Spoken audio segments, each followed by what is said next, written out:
Desde un lugar remoto en los Estados Unidos, con su anfitriona Graciela Unpierre, les presentamos Profecías, Misterios y otras cosas. Y ahora, con ustedes, Graciela. Hola amigos, bienvenidos a otro episodio de Profecías, Misterios y otras cosas. Seguimos con la serie basada en el libro Las 9 guerras de los tiempos del fin, escrito por el Dr. David Reagan, fundador del Ministerio Cordero y León. Les recuerdo que esta serie comenzó en el episodio 72 de este canal y les recomiendo que lo vean desde un principio para tomar todo en contexto. Hoy Donald Dolmus del Ministerio en Defensa de la Fe vuelve para presentarnos esta vez la conclusión de la octava guerra, que es la guerra de Armagedón. Así que si están listos, vamos.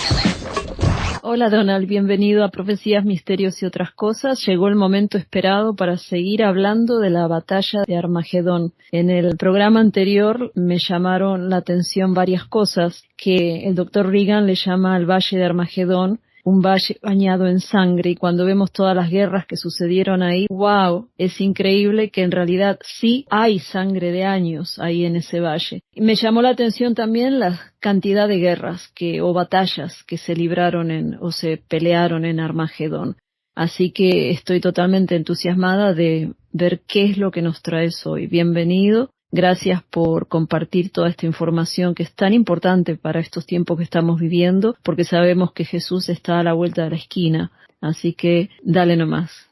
Hola Graciela, y ciertamente la primera parte de esta guerra estuvo muy interesante. Conforme íbamos hablando del tema e íbamos profundizando acerca de las explicaciones que el doctor Reagan da en su libro, realmente que tiene esa habilidad para quedarte diciendo, wow, yo he leído muchas veces ese pasaje y nunca había visto esta información o nunca lo había visto de esta manera, y ese don que él tiene para animarte a que vayas y estés abriendo la Biblia y estés estudiando más a fondo, y realmente queremos emular al Dr. Reagan y que toda nuestra audiencia esté sintiendo lo mismo cuando nos escucha. Recordemos que este material no está en idioma español. Es una gran bendición. Yo siempre me sorprendo cuando recuerdo cómo Dios nos unió, Graciela. Estamos a miles de millas de distancia, tú en Estados Unidos, yo en Nicaragua, en América Central, y cómo también Dios por medio de la tecnología nos está permitiendo que grabemos estos programas.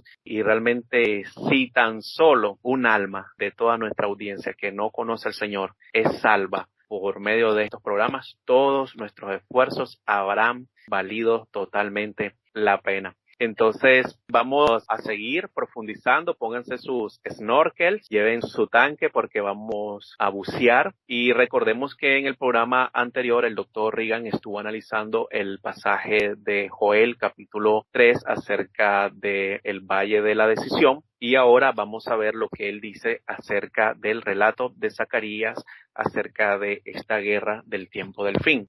El segundo profeta en tratar con la batalla de Armagedón en detalle es Zacarías, quien profetizó 200 años después de Joel en el siglo VI antes de Cristo. Dedicó casi un capítulo entero a la gran batalla, el capítulo 14. Al igual que Joel, Zacarías comienza su profecía hablando del Señor reuniendo a las naciones, versículo 2. Pero, a diferencia de Joel, él dice que las naciones están reunidas contra Jerusalén, versículo 2 también.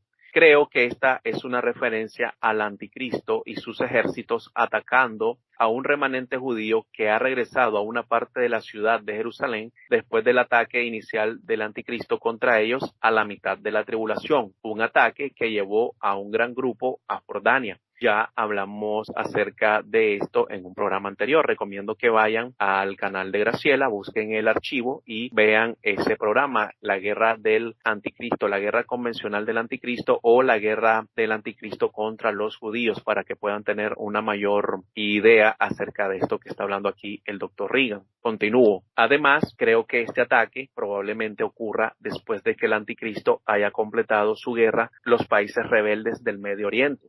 Es en ese momento que escucha rumores aterradores de ejércitos que vienen desde el norte y el este y comienza a retirarse de Egipto al valle de Armagedón, Daniel 11:44.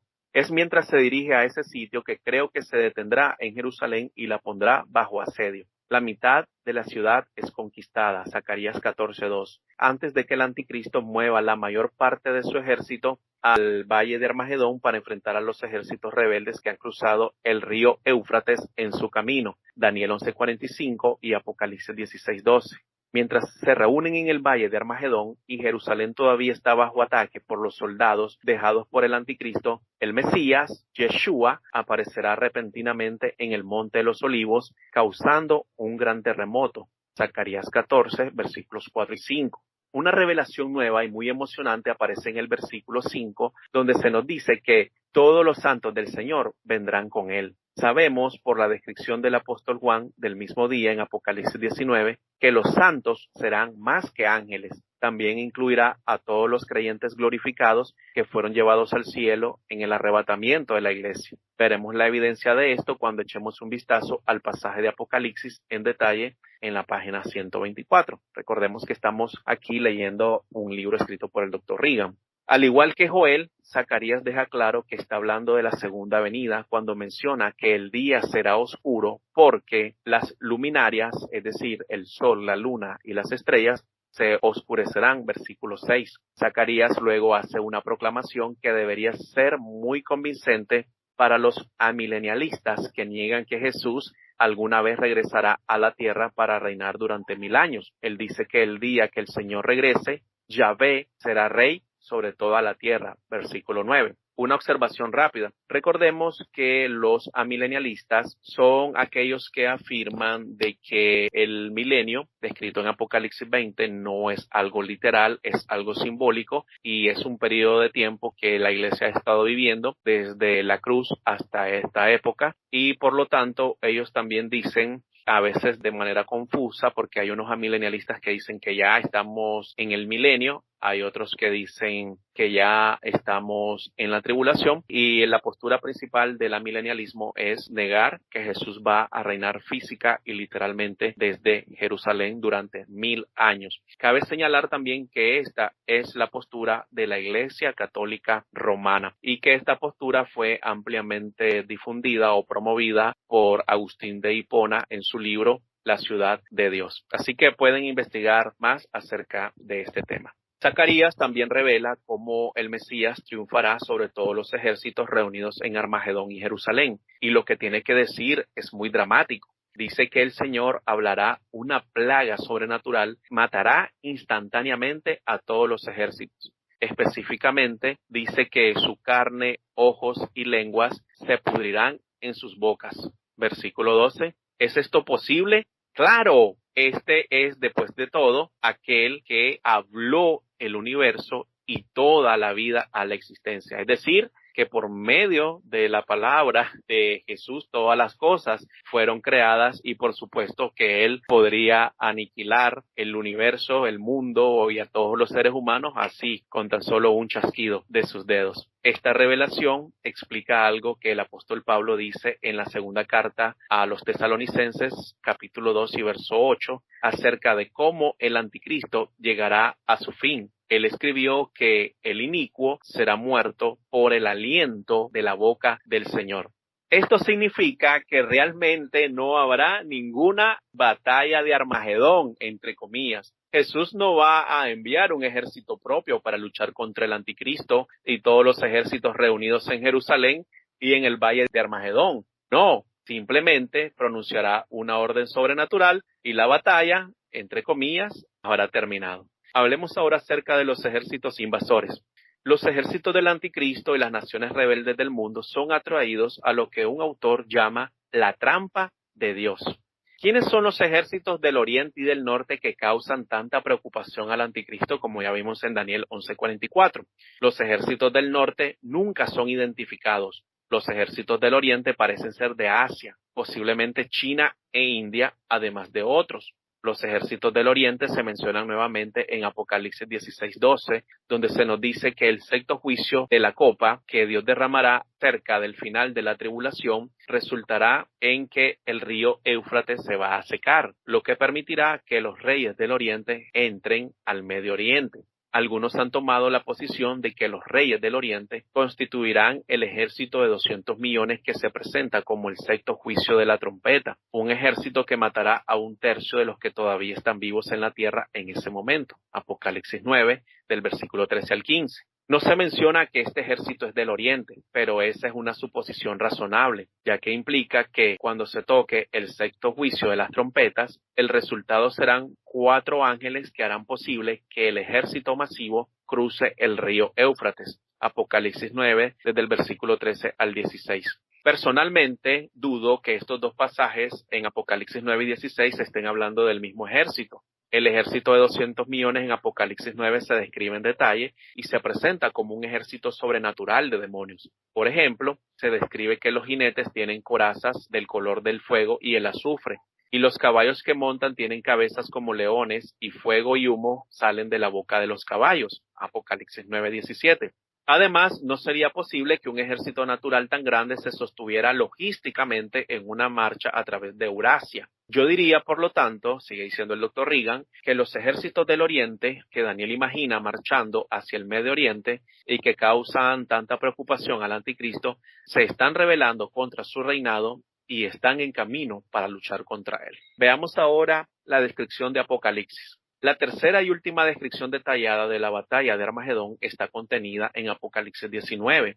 Este es el capítulo que describe el regreso del Señor en detalle. El capítulo comienza con todo el cielo exclamando ¡Aleluya! Versículos 1, 3 y 4. Estos gritos alegres se deben al hecho de que los ángeles de Dios se dan cuenta de que con la finalización de los juicios de las copas, Apocalipsis 16, desde el versículo 1 hasta el 17, la tribulación ha llegado a su conclusión. Finalmente ha llegado el momento del regreso triunfal de Jesús y la derrota de Satanás y sus secuaces, el anticristo y su falso profeta. A medida que avanza el capítulo, se nos presenta un evento increíble llamado la fiesta de las bodas del Cordero, versículo 7. Esta es la fiesta más lujosa en la historia del cosmos, ya que Jesús, el novio, celebra su unión con su novia, que es la iglesia arrebatada. Cuando el apóstol Juan describe esta fiesta, nos dice algo muy importante. Él menciona que aquellos que son invitados, es decir, los santos redimidos, estarán vestidos con lino fino, blanco y limpio, lo que representa las acciones justas de los santos, versículo 8. Tenga este versículo en mente porque es la clave para una revelación emocionante que vendrá en el versículo 14. Al final de la fiesta de las bodas, se nos dice que Jesús partirá hacia la tierra en su segunda venida. Él regresará como el fiel y verdadero, en contraste con el anticristo infiel y falso que ha dominado la tierra durante los últimos 7 años, versículo 11. Se nos dice que Jesús regresará para juzgar y hacer la guerra contra los enemigos de Dios, versículo 11. Esto está hablando de la batalla de Armagedón. A continuación, se nos dice algo que es absolutamente emocionante. El versículo 14 dice, los ejércitos que están en los cielos, vestidos de lino fino, blanco y limpio, los seguían sobre caballos blancos. ¿Recuerdan el versículo 8? Decía que los redimidos en el cielo se vestirán exactamente así en la fiesta de las bodas del Cordero. Esto significa que todos nosotros, los santos glorificados de la era de la iglesia, que hemos aceptado a Jesús como nuestro Señor y Salvador, regresaremos con Él. Gloria a Dios, bendito sea el nombre del Señor, porque además de darnos la salvación como un regalo, va a permitir que seamos testigos de todos estos eventos maravillosos. ¿Algún comentario que quieras hacer, Graciela, hasta este momento? Realmente emocionante cómo se va desarrollando todo y cómo él, con el solo hablar, va a destruirlo todo. O sea, ni siquiera va a dejar que nosotros peleemos, Él se va a encargar de todo. Eso es increíble, ¿no? El poder que Él tiene es inimaginable. Nuestra mente no puede captar tanta magnitud. Y también, de igual manera, es una gran bendición, un gran privilegio que podamos ser cristianos, que podamos ser creyentes nacidos de nuevo en esta época. Y qué maravilloso es que por medio del Espíritu Santo que mora en nosotros, cuando podemos hablar todo lo que Dios, podemos ver más bien todo lo que Dios ha revelado acerca del futuro, y es algo que solamente sus hijos, que tomamos su palabra por lo que en realidad es, su palabra inerrante, inspirada e infalible, podemos regocijarnos con todas estas buenas noticias, si a pesar de que las circunstancias actuales del mundo están en un caos y que podríamos sufrir la tentación de creer que Dios se ha retirado y no está interviniendo más en los asuntos de la humanidad. No, al contrario, todo está cayendo en su lugar. Y nosotros lo que tenemos que hacer es, a través de este caos, no mirar alrededor. Es como cuando uno va al aeropuerto a buscar a alguien. Uno no mira toda la gente que viene delante, esa multitud de gente que está saliendo de distintos aviones. Es como que uno levanta la cabeza y busca allá a lo lejos a ver dónde está la persona. Y así son los eventos que estamos viviendo. Hay desastres por todos lados. Desde acá en Estados Unidos, las pandillas que se están apoderando de edificios, de pueblos, los haitianos que están comiendo, canibalizando animales, transformando a gente en zombies. Es realmente aterrante para aquellos que no tienen a Jesús como su Salvador. Pero nosotros que ya somos adoptados para la familia de Dios, el Salmo 91 dice, ¿no?, que si nosotros hacemos de Dios nuestra habitación, si moramos en la sombra de Él, no hay nada que nos pueda tocar. O sea, claro, algún día vamos a tener que morir, ¿no? Pero mientras tanto somos intocables. El Señor nos protege y solo tenemos que pararnos firmes en la roca y mirar las promesas. Estamos bien cerca de que todo esto se cumpla, porque hay una convergencia tremenda de eventos y a mí me parece increíble que estemos viviendo en estos tiempos. Yo me acuerdo en el año 98, cuando vine a los pies del Señor, estábamos estudiando Romanos y yo leía el capítulo 1 del versículo 18 en adelante y yo decía, pero la gente no es así. Debe haber sido en esa época que la gente es así. Habla de ese embudo, ¿no?, que cada vez la gente se vuelve peor y peor y peor y después no solo hacen lo malo, sino que empujan a los demás a que hagan lo malo. Hoy estamos viviendo eso, exactamente eso. Pero las promesas es que, bueno, se va a poner peor. Va a venir la época de la tribulación porque Dios tiene que tratar con Israel. Nosotros no vamos a estar ahí porque tenemos la promesa de que somos rescatados de la ira que va a venir. Y después volvemos al final para presenciar lo que hace Jesús con todos sus enemigos. Eso es increíble. O sea, es maravilloso. Concuerdo totalmente contigo, y en ese sentido uno se pregunta cómo pueden haber personas que estén creyendo, principalmente aquellos que sostienen una postura amilenialista, como estábamos hablando, de que puedan pensar de que ya estamos en el milenio, porque cuando tú lees todas las descripciones bíblicas en el Antiguo Testamento y en el Nuevo de cómo va a ser el reinado del Señor en esta tierra, nada que ver con lo que está descrito en la palabra del Señor. Es como lo que decía el doctor Reagan acerca del pasaje de Miqueas y el pasaje de Isaías, que hablan de que las armas de guerra se convertirán en herramientas de trabajo, pero ahora está ocurriendo totalmente lo contrario. Entonces es maravilloso también cuando nosotros nos acercamos a la Biblia y en primer lugar dependemos de aquel que la inspiró, que es el Espíritu Santo, y decimos, Señor, voy a leer y confiar en tu palabra y saber que lo que tú dices, eso significa, y lo que significas, pues eso has dicho también, y tomar la palabra del Señor con toda reverencia y que no estemos jugando a ser Dios y dándole la interpretación a la palabra del Señor que nosotros querramos darle. Estoy totalmente de acuerdo contigo, y al leer el libro de Apocalipsis es un libro que nos llena de mucha esperanza, es un libro de victoria, y es el libro que hoy en día, principalmente los cristianos que están en países perseguidos, es el libro que deberíamos estar leyendo todos los creyentes. Y la cuestión es que nosotros entramos en los caminos del Señor por fe, pero una vez que empezamos a estudiar la Biblia, vemos que todo lo que Él dice se cumple, todo lo que Él ha dicho se ha cumplido. hasta este momento. Se cumplió que viniera por primera vez, se cumplió que muriera en la cruz, que resucitara. ¿Cómo no se va a cumplir que va a venir como Rey de Reyes y Señor de Señores? O sea, Amén. De la misma forma en que se cumplieron las profecías de la primera venida, así se cumplirán también las de la segunda venida. Exacto. Muy bien, vamos a continuar y ya nos vamos acercando al final de lo que el doctor Reagan describe acerca de esta octava guerra, la batalla de Armagedón, y sigue diciendo, piensen en eso por un momento. Cientos de millones de nosotros regresaremos con Jesús y estaremos ahí flotando en el cielo cuando Él aterrice en el Monte de los Olivos y pronuncie la palabra que aniquilará a los ejércitos en Jerusalén y el Valle de Armagedón. Y sí, estaremos allí cuando cabalgue al barranco del Cedrón y suba hasta la puerta oriental. Veremos que la puerta sellada se abrirá, según lo que dice Salmos 24, del versículo 7 hasta el 10, y seremos testigos de cómo Jesús entra al monte del templo y será coronado como Rey de Reyes y Señor de Señores. Apocalipsis 19, 16. Por lo tanto, todos los santos de la era de la Iglesia van a ser testigos oculares especiales del triunfo de Jesús en la batalla de Armagedón, entre comillas. Veamos ahora las secuelas. Todos los vencidos se convertirán en la cena de Dios para todas las aves que vuelan en medio del cielo. Apocalipsis 19, 17.